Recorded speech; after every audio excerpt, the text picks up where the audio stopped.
afternoon, everyone. I almost thought I got that wrong, but it is 1 minute. Oh, good. Thank you all for joining us for this session 2B. And our focus will be on host party readiness. We have a panel of 4 experts who will bring a breadth of experience and not just attempt, but they will actually talk through the experience of host party readiness and touch on some key aspects, benefit sharing, plus benefit sharing technology, and the legal ways of establishing readiness for carbon markets. I would like to start by just providing a brief introduction before I welcome the panelists on. There are a few key areas that we have been tracking as the Alliance in terms of progress for host party readiness. I mean, in terms of readiness for Article 6 mechanisms in general. And over the past years, there has been a leap by some, there's been a limp by others. As the Alliance, one of the benefits of our platform is that we have the ability to share experiences across countries. And this is one of those opportunities that we'll take. We have tracked adaptation of NDCs to actually facilitate carbon market activity, establishing the legal basis, designating the DNAs for the authorization of ITNOs. That seems to be a small issue, but there's a whole process that goes behind it, and it has to be in line with national regulations. Then process approvals, project-specific requirements, and then finally bilateral agreements, the process of establishing structures to be able to negotiate bilateral agreements. So I would like to invite our panel, starting with, if you have an agenda, you will notice that there is a change in this particular panel. I'll start by inviting Resa Kombi from the government of Kenya. You've heard her speak before, and she's been a keen party within the government of Kenya when it comes to host party readiness, and she has stepped in to represent Dr. Anna Omambia, who moderated the last session but has to step away. She's feeling a bit unwell. So Resa, you're welcome. The next panelist is an Alliance focal point for the Republic of Uganda.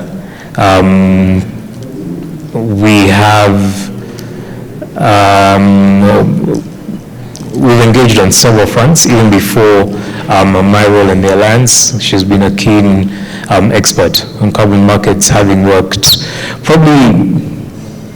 I don't want to, when I start talking ages, sometimes years, I sometimes betray people's age, but for a long time, we have interacted on carbon markets. Irene Chekoti, please. Madam Irene Chekoti.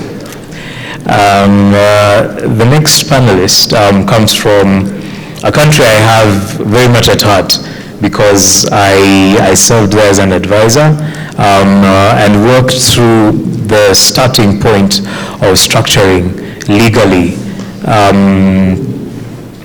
to starting the process of establishing carbon markets legally. And she recently took on the role of the Alliance focal point. She serves as the head of the Carbon Markets Desk at the Ministry of Planning and Development, Federal Democratic Republic of Ethiopia, Yeshuak Asefa. Then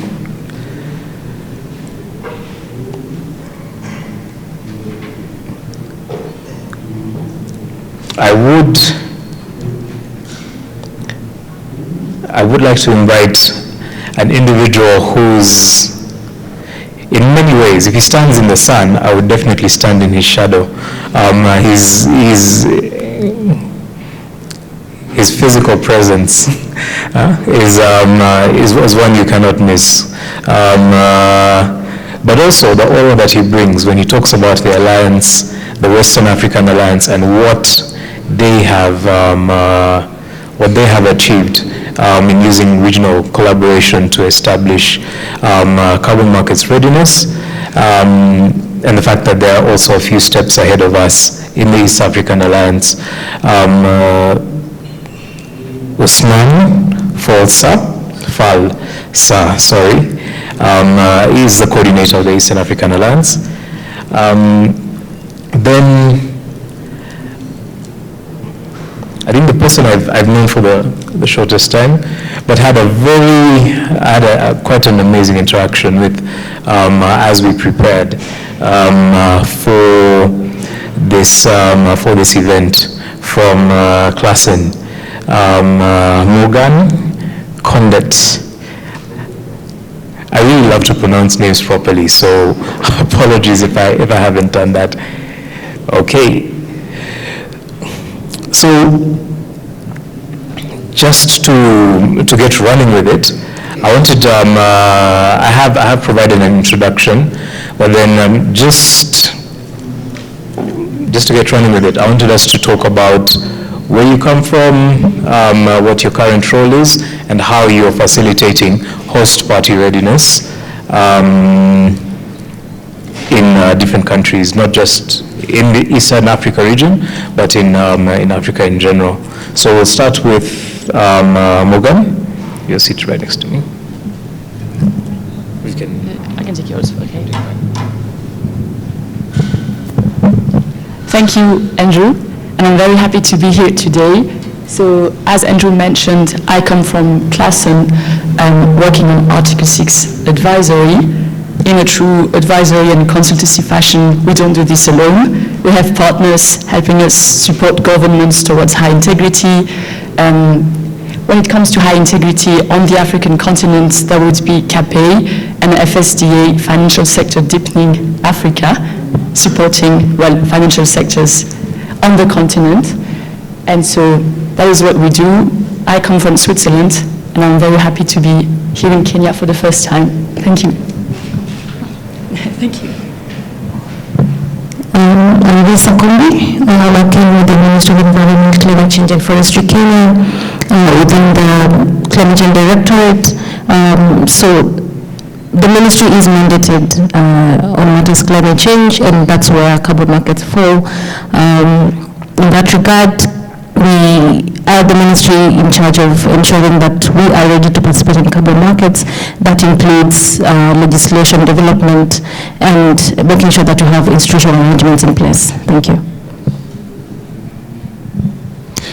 Hello, good afternoon. My name is Usman Falsa, and I'm the coordinator of the West African Alliance on Carbon Market and Carbon Finance, the sister alliance of the East African Alliance on Carbon Markets.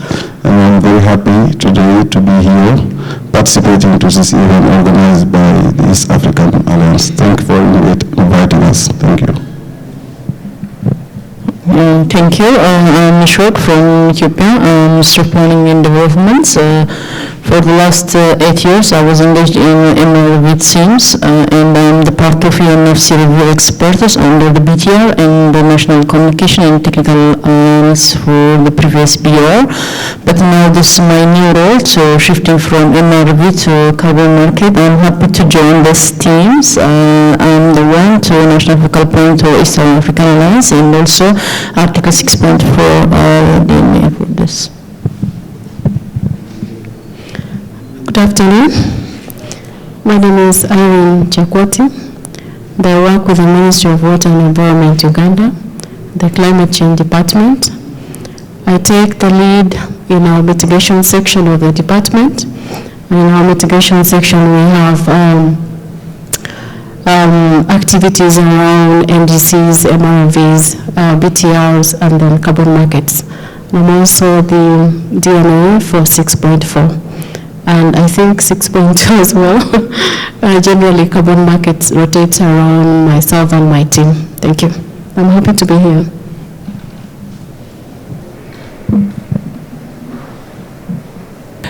Thanks a lot, Irene.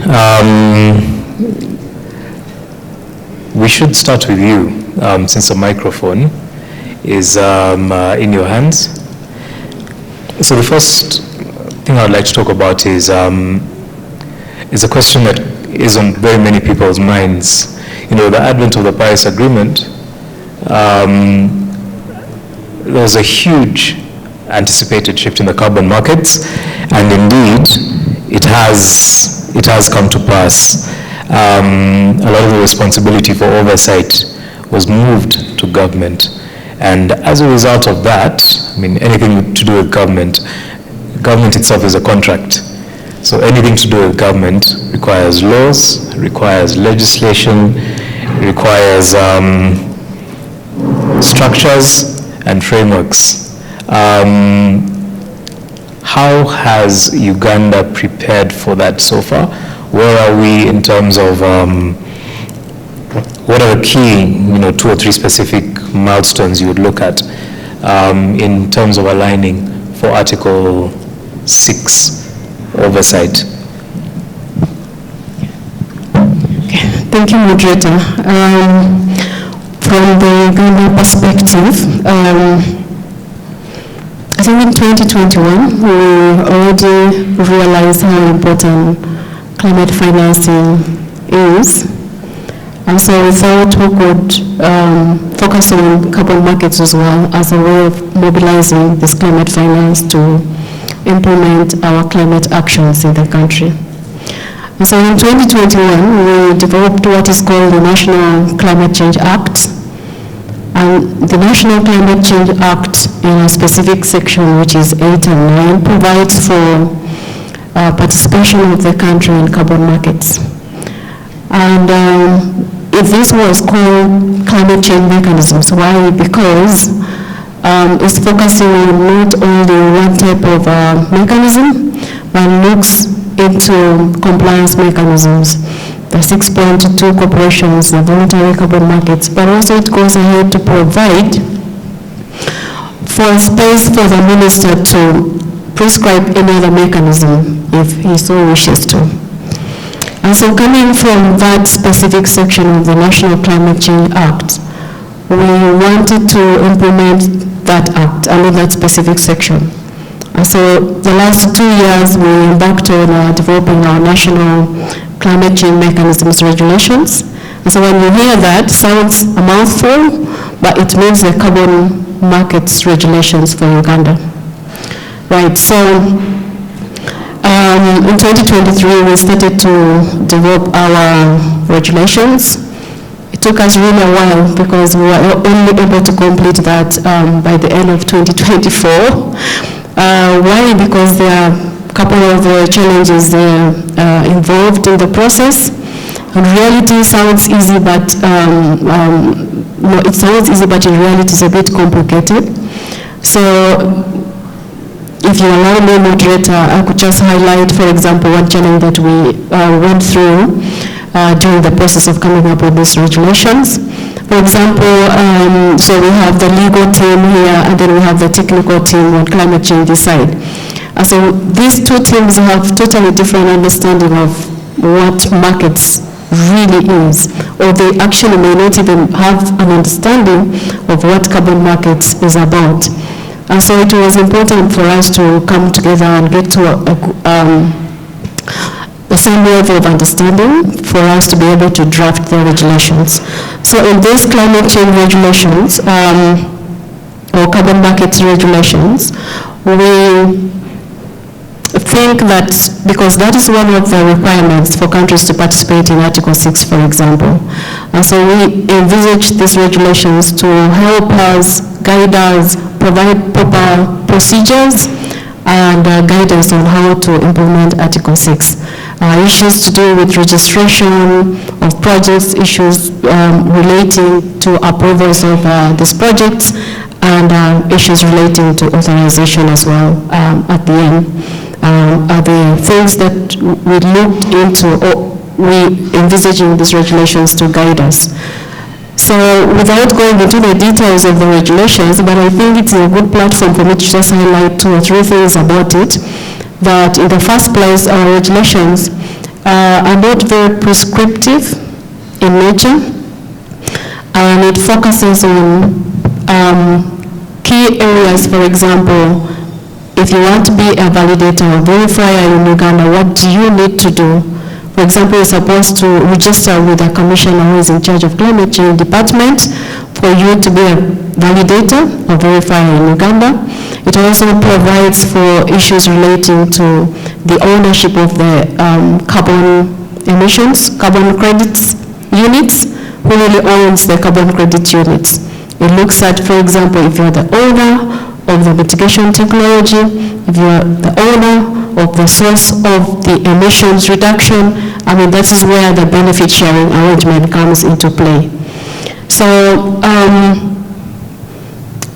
if you allow, I can stop there. Those are the 2 key areas that so far we have put in place in terms of the legal framework, and we're just in the process of now implementing these regulations. Thank you. Thank you very much, Irene, for that elaborate outlay. Yeshwak, a couple of years ago, when I joined as an advisor in the Ministry of Planning, one of the questions that used to come to me a lot, how do we get this project started? I am aware now that there is a significant amount of progress that Ethiopia has achieved. And the model that you've taken is slightly different. What role does the standardized crediting framework that Ethiopia, you may introduce a standardized crediting framework, but then also the new strategy that's being developed, how does that drive readiness for Article 6? Okay, we are looking in our country context. Regarding our country context, we are, as much as possible, we are trying to collaborate, working with different organizations in different countries, regarding to the preparation, for example, the preparation of our carbon market strategy, with the support of UNFC team and also the RSC teams, by many measurement and perspective teams. We are working on that. The statuses were already done the inception workshop and the middle consultation workshop. Now we are in the process to finalize the strategy, carbon market strategies. The strategies we anticipate to cover all the sub-articles of the Paris agreements, including this market approach also, because European governments have highly willing to working in a market approach and also voluntary carbon mechanisms. So as much as possible, we are trying to cover all aspects of the carbon market, including those VCMs. And regarding the legal framework, with support of UK government, of CDO, we are in the process of preparation of carbon market regulations. So these regulations cover a lot of things to split to the implementation of this carbon market, like what looks like the authorization systems, and also unfortunately our updated NEDC not significantly shows the unconditional and conditional list of projects. That is one of our challenges, so we anticipate this challenges to evaluate in our the preparation of regulation aspects. So Ethiopia's counterparts were on the readiness of the preparation of the strategies and the regulations, and we request to the UNFC4 and the registry parties, but we are trying to some templates to integrate using our ministry site for the existing projects. Regarding to the SCF project, I think this SCF project is a well-known project. We are trying to scale up this project. This is off-grid and solar home systems. So this is a voluntary carbon, this Article 6.2 approach. We are already approved this templates, and we are implementing this project in the whole Ethiopian geographical areas, but we are on the preparation also for listing of the eligible projects for transition CDM to Article 6.4 mechanisms. So, and also the other things, the main our challenges is the absence of this legal framework, but after some months, we are most finalizing this two huge foundation of the legal aspects, I think. Thank you very much. I see there's an all-round effort to make sure that no stone is unturned when Ethiopia is preparing for carbon markets. And on my personal side, I think having seen the structural readiness that has gone into, getting, organizing the carbon markets desk at within the government of Ethiopia, we do hope we'll be ready for projects very soon. Kenya, how ready is Kenya, Ressa?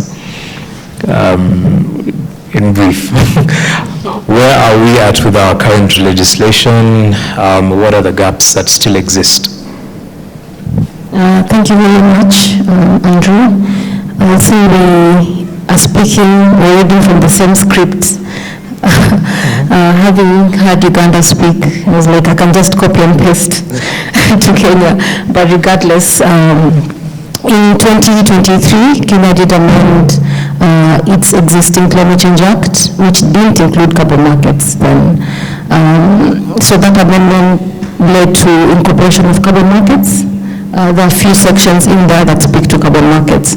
And to operationalize the provisions in that act, the cabinet secretary or the minister was given a mandate to subsequently develop 4 sets of regulations on carbon markets, carbon trading, carbon registry, and market approaches. And with regards to that, 2024 was the year that the first set of regulations were officially gazetted by the minister. That's on carbon markets. You can see it's similar to what Uganda did and what Ethiopia is trying to do. And basically, the carbon market regulations just lay out the processes to which the carbon project developers are supposed to follow.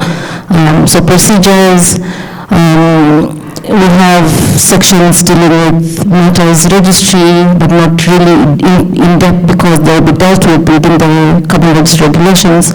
We have aspects on the unnecessary contribution, which is benefit sharing, which is borrowed from the Act, but just further a little bit elaborated. Section of authorization, which is not explicitly mentioned. So that's one of the gaps that we need to address as a country, just making sure that those processes are well known by the project developers. But as far as readiness, we're still in the legal framework development, and we're making strides to ensure that we are able to participate in Article 6 adequately. So following on the Act, Section 23C also gives the minister the leeway to enter into bilateral cooperation with countries interested to participate in Article 6. And that process is going on well, I would say, and hoping that we sign bilateral agreements as Kenya in 2025. Thank you. Great. I say where there's a will, there's a way. I don't just see a will. in the Eastern African Alliance countries, there is a very strong desire to get our countries ready for carbon markets. And that's one perspective. On the side of government, you are getting ready. But there's another perspective, your clients, the project developers, the investors. And at the end of the day, when we develop these rules, the laws, the legislations, it's not just for show. There's a purpose at the end of the day. What are we looking at in terms of, from the business side? Usman has already held the microphone, so probably you could start first, then Morgan, you could give your perspective. Thank you. Thank you, Andre, for asking this very important question. What I can share with you, based on the experience we have in Senegal and some other countries in West Africa, to have this investors' confidence, I think I can summarize my intervention in 3 main words. First, they need clarity, assurance, transparency, and efficiency. Because for the investors or the project developers, they need to have a clear regulatory framework in the country that provides enough clarity and assurance regarding some key issues. For example, if you take the case of the eligibility of project, they need to have clarity on that.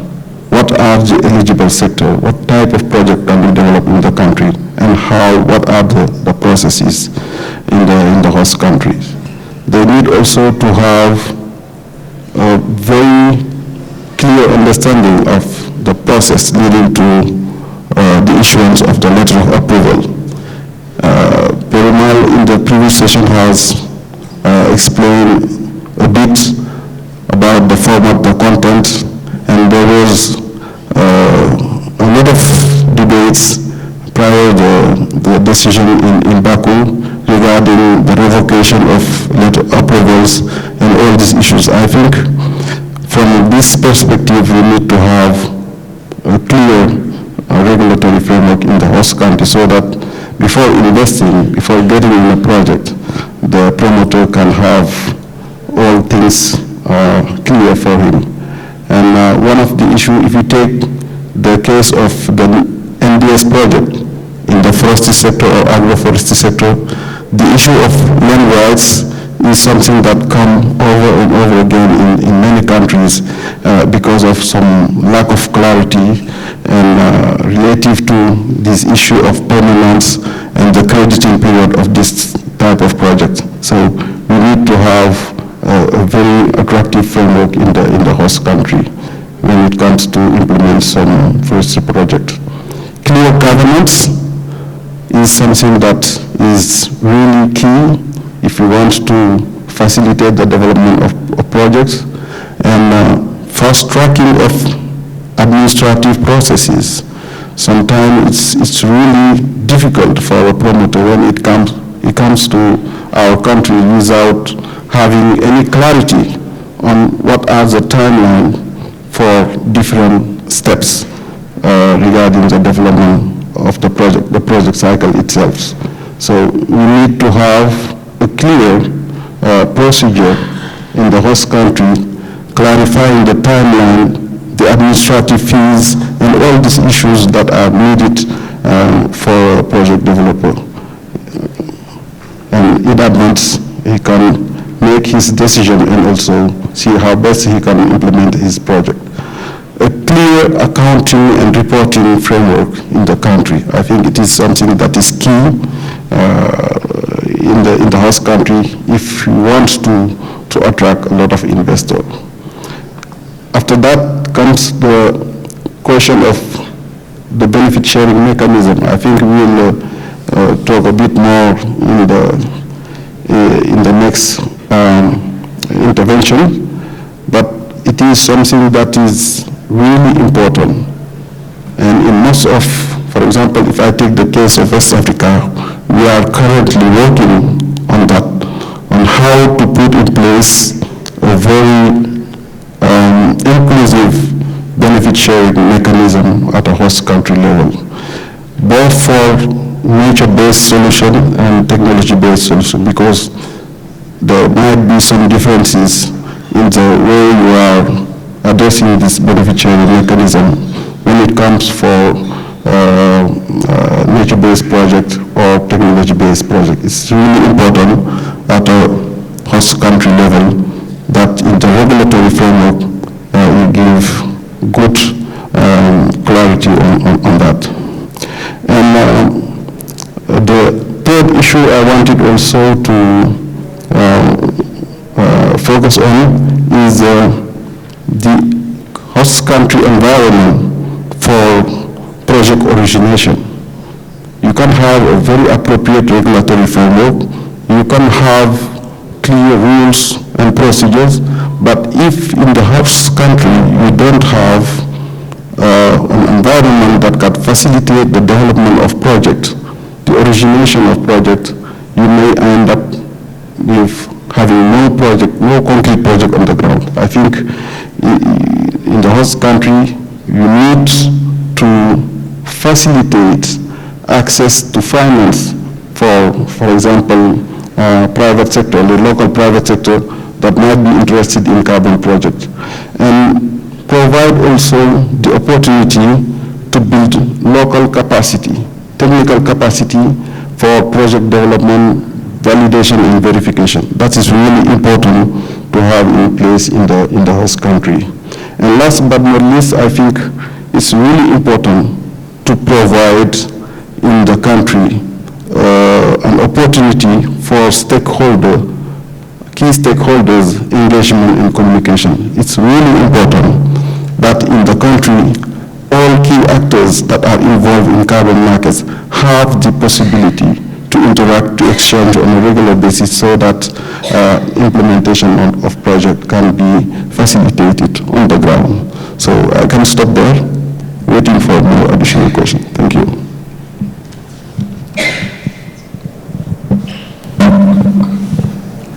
Thank you.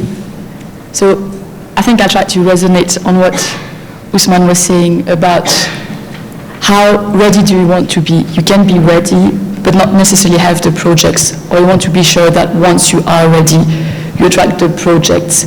So thinking of what investors are looking for, I would say predictability, guarantees, and integrity. But then the question is, how do countries bring this to the table? When getting ready, what image of integrity do they want to show? And that speaks to strategic positioning. We heard about the challenges of implementation and developing regulations from the panel, which exist, but if you weigh them with the opportunity of positioning the way regulations are built in the evolving environment, then the opportunity is much bigger. So how ready do you want to be? What do you want to attract? You want to maximize value, attract fair pricing, having agreements that generate long-term benefits over the long term. So that is, I guess, the angle I would take for this question. And then it reflects with the enabling environment you were referring to. Of course, you need all these elements we all know of: authorization process, reporting, tracking, registries. They are challenging, but they are known. And I think it is about more the rule-making instead of the rule-taking. So proactively engage to define the kind of standards to be set. International standards and principles exist, and they are here to guide the developments, but they do not provide for everything. They do not provide for the nitty-gritties, and that's why there's an opportunity for East African countries and countries on the government to bring a unique value proposition to the table. As Usman was saying, we have benefit sharing. There's an incredible knowledge of engaging with the communities, having a push and pull between communities, local governments, central governments, how this plays with the investors, ensuring there is certainty and predictability. And that's where I believe countries can engage and really be proactive in that, so setting the norms before the norms are being set. I think I voluntarily not go into the details of the types of norms to be set, the type of methods to be developed, for instance, for benefit sharing.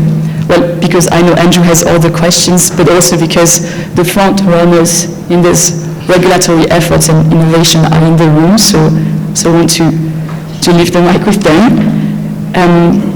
But I think that is it about regulatory innovation, setting benchmark, and that will be integrity, but a very specific integrity that attracts project and fair pricing. And I think that's how you interact, not only being ready and attracting investors, but being ready to attract the kind of investment you do want to see as a country.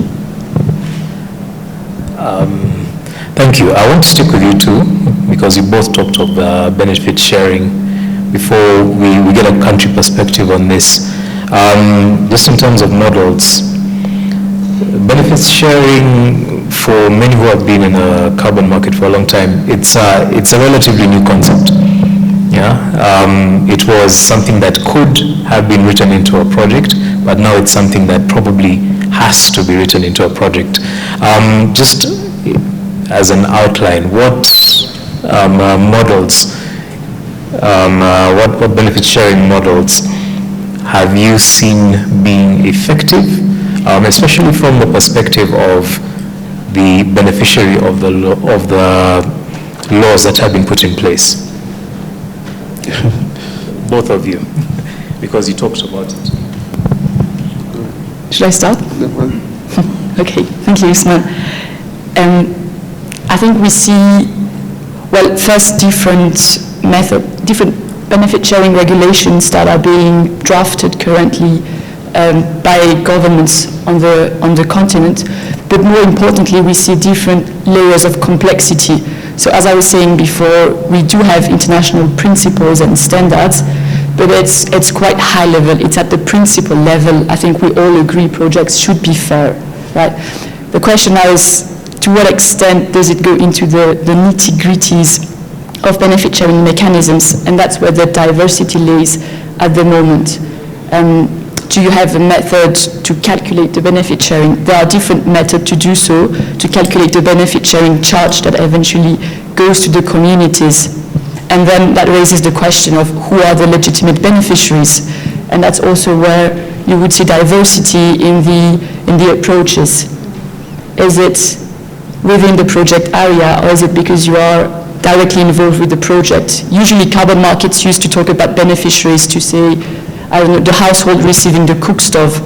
In benefit sharing mechanism, it could be very much different, the community within the area, or the waste pickers on a waste management site that is going to have a biogas project.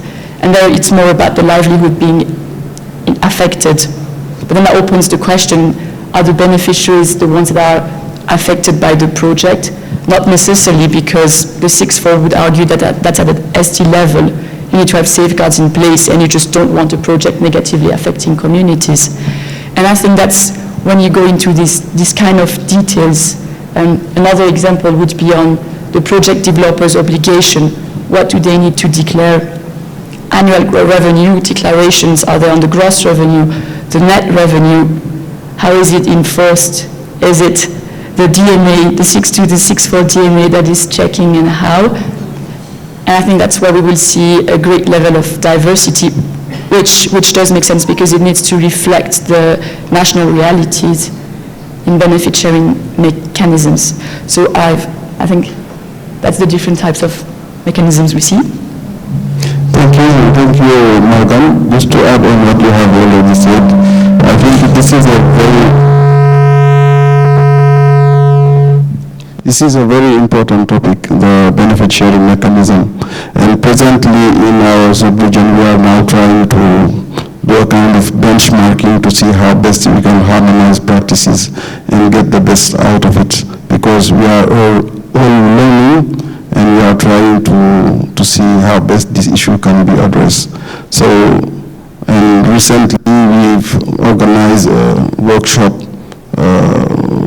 in partnership with VCMI, taking as example the case of from Mexico. I think it's Yucatan province in Mexico, who was presenting their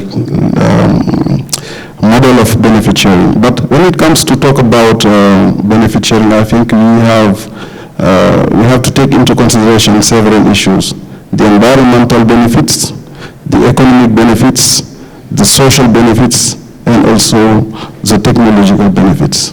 We need to address all these issues when it comes to talk about benefit sharing mechanism in the host country. And we need also to differentiate benefit sharing mechanism for nature-based solutions and benefit sharing mechanism for technology-based solutions. When it comes to nature-based projects, I think it's very important to address the issue of fair pricing of carbon. What is the best price, the fair price of carbon that can enable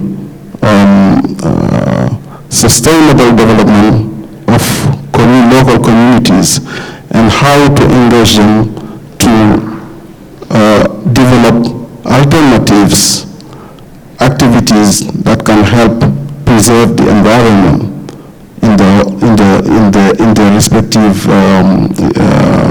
countries. For example, if I take the case of one project we have in Senegal regarding mangrove restoration project, after identifying the main drivers of the deforestation of the mangrove area, we cannot give a certain number of alternative solutions for local communities. But this requires a lot of financial resources. But if in the sharing of revenues, a significant portion is not allocated for the socio-economic activities on the ground implemented by local communities, it can impact the sustainability of the project. That's why, after having organized several rounds of consultation, we came up with a very interesting share for local communities.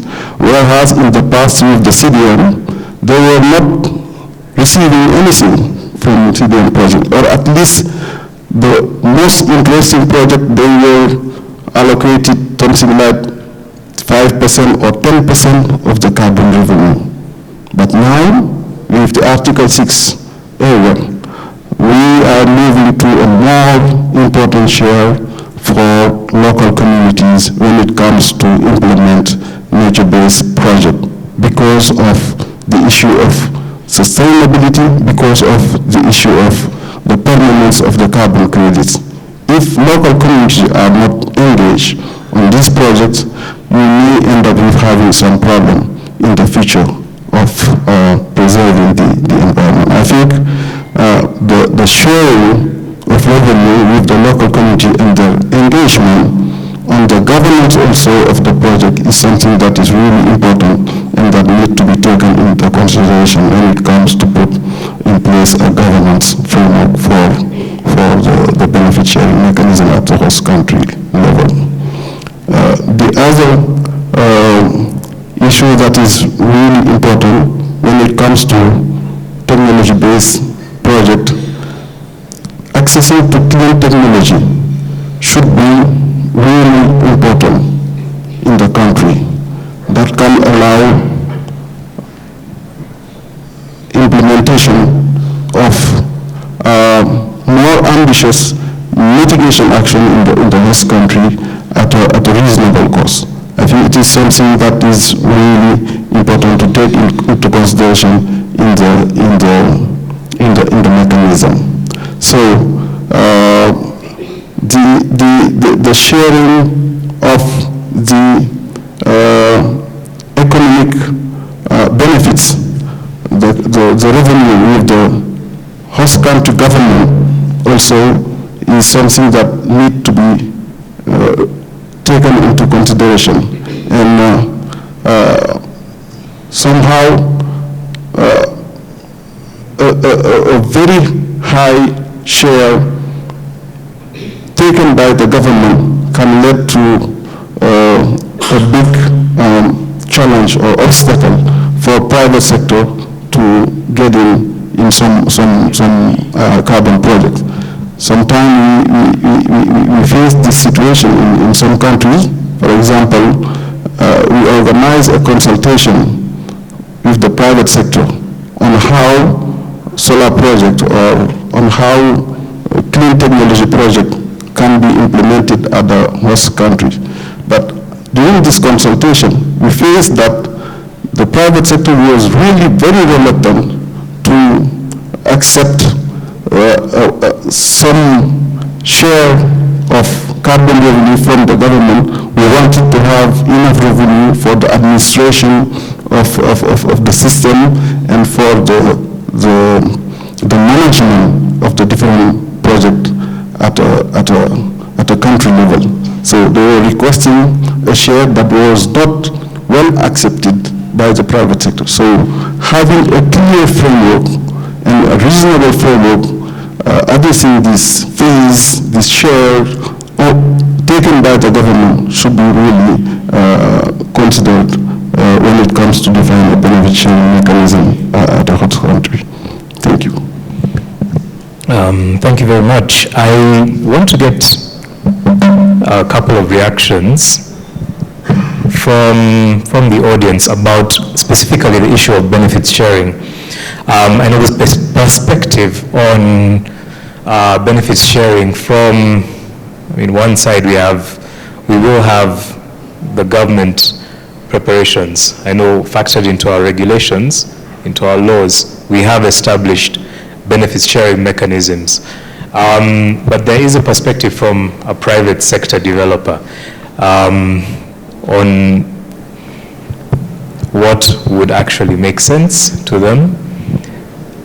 Do we have, I want to get a perspective so that we can maybe find a way of meeting in the middle. There was a hand up, right?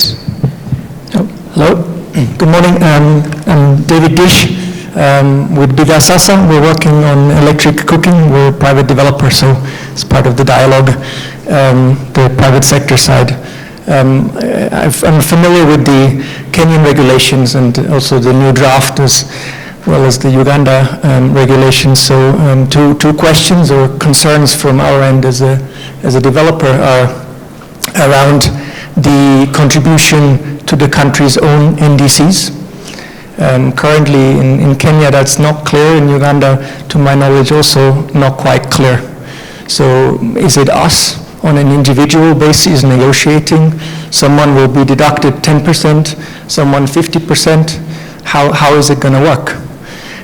So for example, let's say I will be talking to Switzerland, Sweden or Singapore, they will give me $25, okay? Then Kenya will say, well, I want 50% of that for my NDC because it's super ambitious, right? We need to reduce 30% by date X. Okay, I need 50% from you. I'm left with $12.50. Then Kenya wants the cake and eat it. They want another $4 for the IPMO transfer fee, right? So I'm left with $8. Then benefit sharing, I'll probably also contribute $5 to the community, and I'm left with $4. So how is that going to work? And secondly, I think my second concern with the regulations that have been drafted or announced is around the letters of authorization. In both Kenya and Uganda, where I'm a little bit familiar, the authorization will be granted upon issuance. So let's say I'll go through the loops and hoops. I get the no objection, I get the approval, I start my project.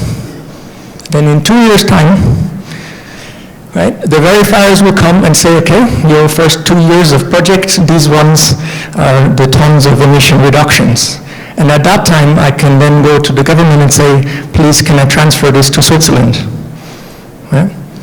But I need the money now, right? I need to secure either private or government capital to make the project happen. So if they don't know whether Kenya or Uganda will allow the transfer in the future or not, or whether 50% of the project will be able to transfer it and 50% to the NDC or not, then there is no investment security, and then there will be no funding into this sector. So I think unless we fix those two key elements, there won't be any market to talk about. Thank you.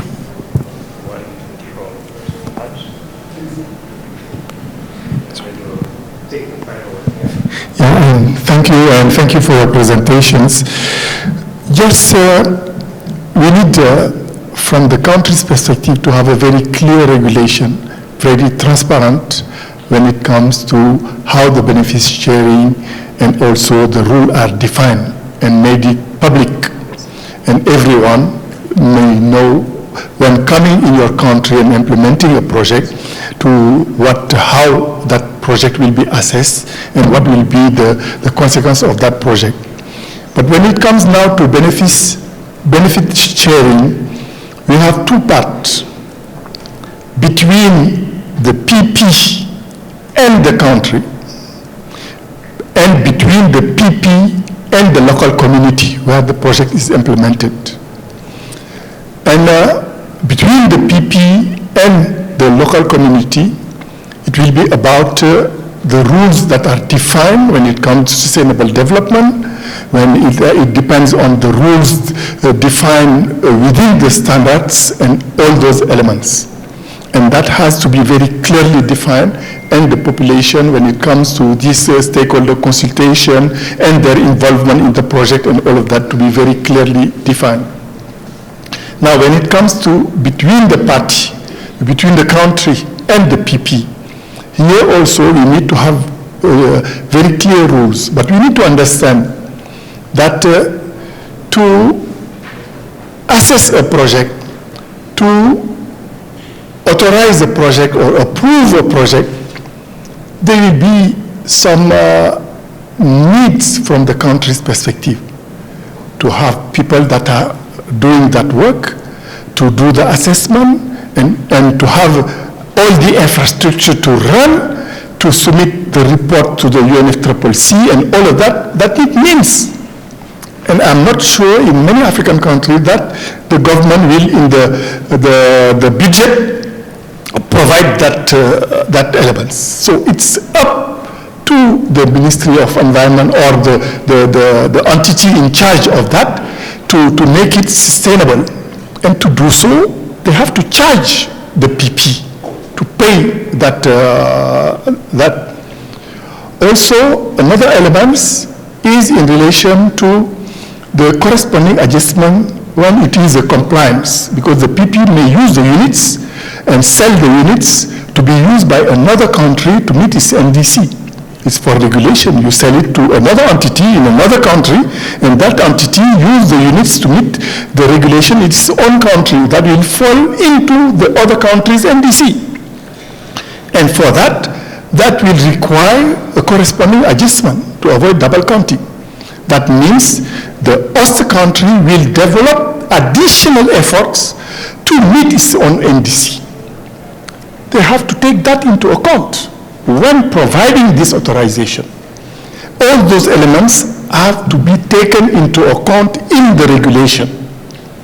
And for the PP to know very clearly, when implementing this project, I have to pay these fees, I have to pay this levy for adaptation, I have to pay this for overall mitigation in global emission, but I have to pay this also to allow the country to do the corresponding adjustment if it is needed. But all of that is just a question of transparency, to clearly decide that and put that in the website. Thank you. Perfect. I see we have taken a direction. We have not gone on a tangent, just for clarity. Forgive me. But let's, before we take those questions, are they related or are they additional? Do both. Okay, so let's do this. Just in one or two sentences, I want to know where the countries are at. Then we'll come back and take 1, 2, and 3. All right? Okay, 1 or 2 sentences. Where are we at in terms of benefit sharing? What's the thinking in Uganda?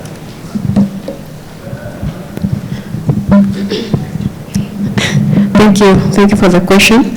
In terms of benefit sharing mechanisms in Uganda, we decided to follow an approach that is not prescriptive. And what do I mean by that?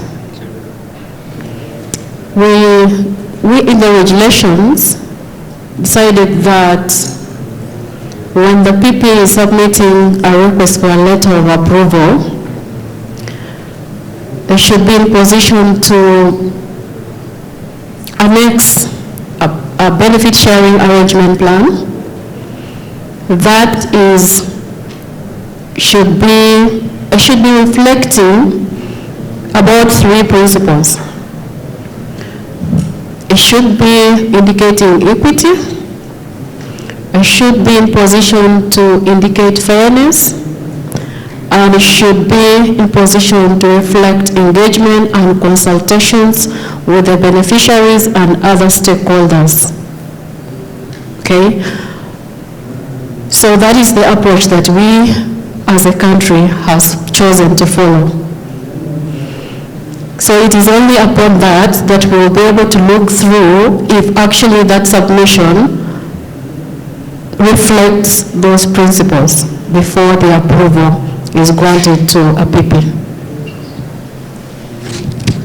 Okay, in the context of Ethiopia, we are already starting to work parallel with the regulation, the strategies, our beneficiary across all sectors for energy, waste, and agriculture and industry. But for the time being, we have already prepared Oromia Forest Landscape Program for READ Plus beneficiary mechanism. We have such experience. We have already listed the eligible beneficiaries, like communities around 75% from the finance. That finances goes to 50% to the land use initiative and 45% for social development like school and infrastructures, and the other ones for vulnerable groups around 5%. The other eligible beneficiary is the governmental. This is a World Bank project.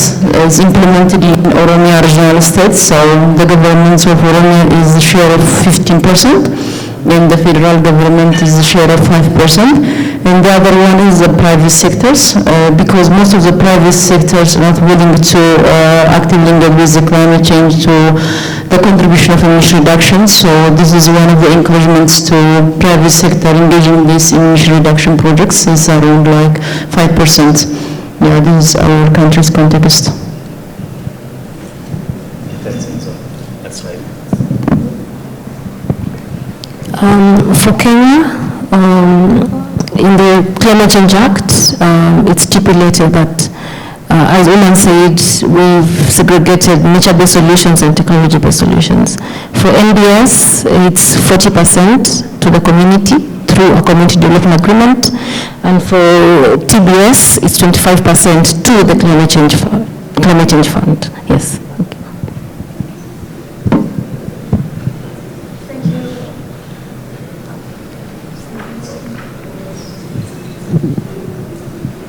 Thank you, esteemed panelists, for your contributions today and for building these regulations that help us move forward.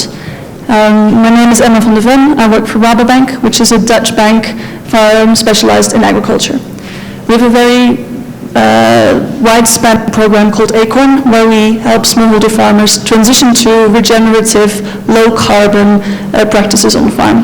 We've been building this program for more than 5 years, and we have now 430,000 plus farmers who are generating carbon credits. In those 5 years, we've been patiently waiting for regulation, so that's why I thank you for setting that up. What we see now is that we started off with the ambition to give at least 80% of the revenue of the carbon credit to the smallholder farmer. And I emphasize revenue because very often we speak of profit. Now, with changing regulations, and especially the additional costs that come with them, that revenue share is very difficult, because with 10% for certification, quantification, finding buyers, and for Rabobank, and 10% for the local partners for all the support they offer to the farmers, like education and implementation, the program would not be able to be run if we take from those two 10% and give that to the government for all of the additional financial burden there is. So as a Dutch organization, our goal is to bring as much of that private sector finance, especially from Western countries, to the local communities on the ground who do the work. But with these new regulations, we see that the money is more going to the governments, who are not necessarily working on those fields to protect the additional trees that are planted. How can we make sure that we keep that money that is tied to the value that is created within your countries, in the country itself, but make sure that the people who do the work on the ground are still compensated and that their 80% is not jeopardized, as it is now in reality? Thank you very much. Did you say 80% or 18? 80. 80. Okay. Hello, my name is Carmen, I work for Silvera, that is a carbon rating agency. And Andrew, I just wanted to share some reflections. So you asked about the private sector and how they see benefit sharing. And I wanted to just share our experience. So we have country risk profiles. We basically showcase the risk associated to host countries for carbon buyers and investors, and we obviously assess benefit sharing. And I think that in general the private sector is not there to judge if the benefit sharing is fair or not. What they want to know is what it's going to be. They just want certainty, and they just want to know that that benefit sharing is not going to change tomorrow, right? So, I just wanted to share that, and I think that this clarity is essential, and then it is for the investor to decide, to go or not go in the investment decision to see if their cash flows make sense or not. But what they want mainly is clarity, not to assess if it's fair or not. I think that that's something for the countries to decide, considering your context. I don't think that the private sector is the right player to decide that, right? Thanks. We had one more. Okay, that can go there. I will take one more, two more, and close. And then we'll have you join us from the panelists. I know Usman is quite keen to talk about benefits sharing and how we can make sure the benefits do remain in the country and they go down to to those who are actually doing the work. And Abdon. Thank you, and thank you all the presenters. I have two questions. One is related to the legal frameworks. Actually, I present a small consultancy in Ethiopia, so I'm raising this to see if any of the countries have addressed any of these questions I have. One is related to a legal framework, which is about time frames in place for issuing LOA for project developers. This is to create some sort of transparency and predictability for project developers. And the other is with national strategies. Since we're talking about Eastern African region, how is it the national strategies in terms of creating certification programs in carbon market specific field skills development in order to create environmental jobs in this sector and to fill the gaps by national or regional skills? Thank you.